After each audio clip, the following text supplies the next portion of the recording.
এসপ্তাহৰ ভিতৰত ইন্টাৰভিউ আৰম্ভ হ'ব।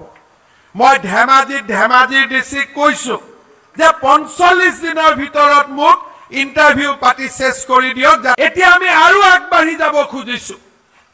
ইলেকশনৰ সময়ত কৈছিলো যে আমি 1 লাখ চৰকাৰী চাকৰি দিম।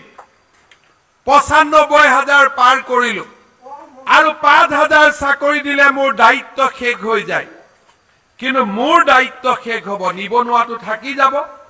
সেইবাবে আমি আকৌ 35,000 নতুন পোষ্টৰ আমি এডভাৰটাইজ দিলো যে আপোনাৰ আমি তাৰ নতুন কথা পাতিছো। আৰু আমি কি পাতিছো যে ডেকা ল'ৰা ছোৱালী বিলাকে উদ্যোগ স্থাপন কৰাৰ বাবে চৰকাৰৰ পৰা 2 লাখ টকালৈকে সাহায্য পাব। মুখ্যমন্ত্ৰীৰ আত্মনিৰ্ভৰ অসম অভিযান অহা এসপ্তাহৰ ভিতৰত ইন্টাৰভিউ আৰম্ভ হ'ব। মই ধেমাজিৰ ডিসি কৈছো যে 45 দিনৰ ভিতৰত মোক ইন্টাৰভিউ পাতি শেষ কৰি দিয়ক, যাতে মই ল'ৰা ছোৱালীৰ একাউণ্টত টকা পঠাই দিব পাৰো। তাৰ লগত আমি কি কৰিছো, লাখপতি বাইদেউ আমি আকৌ আগবাঢ়ি গলো। মিছন বসুন্ধৰা 1 19 লাখ মানুহৰ মাটি বাৰীৰ সমস্যা সমাধান কৰিলো। বসুন্ধৰা 2 3 লাখ মানুহে মাটিৰ পট্টা পাবলৈ সক্ষম হল। অসম মালাৰ ৰাস্তা হল। অসমত 23খন মেডিকেল কলেজ নিৰ্মাণৰ কাম আৰম্ভ হল। আজি আপোনালোকে চিন্তা কৰক, মাজুলীত এতিয়া মাজুলীৰ পৰা যোৰহাট যোৱাৰ বাবেও দলং হল। মাজুলীৰ পৰা লখিমপুৰত আহিবৰ বাবেও দলং হল। খুনাখুটিৰ দৰে পিছপৰা গাঁৱতো দলং নিৰ্মাণৰ কাম আৰম্ভ হল। বগী নদীৰ পৰা মাজুলীলৈকে মথাউৰিৰ ওপৰেদি গাড়ী চলাই যাব পৰাৰ ব্যৱস্থা হল। মাত্ৰ 1.5 বছৰৰ ভিতৰতে এখন নতুন অসমৰ কল্পনা আমি বাস্তৱত ৰূপায়ণ কৰিম। 19 লাখ মানুহৰ বাবে প্ৰধানমন্ত্ৰী আৱাস যোজনাৰ ঘৰ নিৰ্মাণ হল।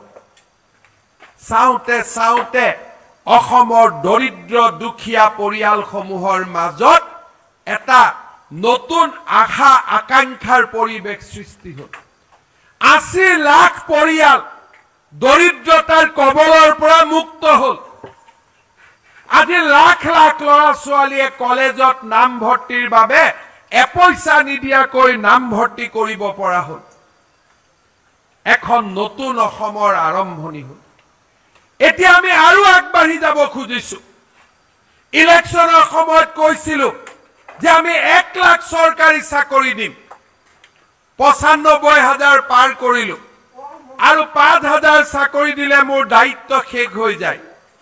কিন্তু মোৰ দায়িত্ব শেষ হ'ব, নিবনুৱাটো থাকি যাব। সেইবাবে আমি আকৌ 35,000 নতুন পোষ্টৰ আমি এডভাৰটাইজ দিলো যে আপোনালোকে ল'ৰা ছোৱালী যাতে আশাৰ বন্তি গছি নুমাই নাযায়। আমি নতুন কথা কবৰ কাৰণে শিকিলো। বহুতক মই সুধিলে কয় অৰুণোদয় পাইছে, ছাৰ পোৱা নাই। ৰেশন কাৰ্ড পাইছে, ৰেশন কাৰ্ড পাইছো।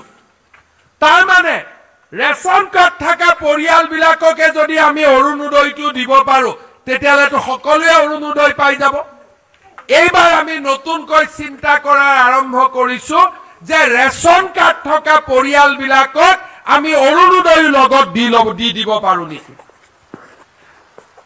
এইবাৰ আমি তাৰ নতুন কথা পাতিছো।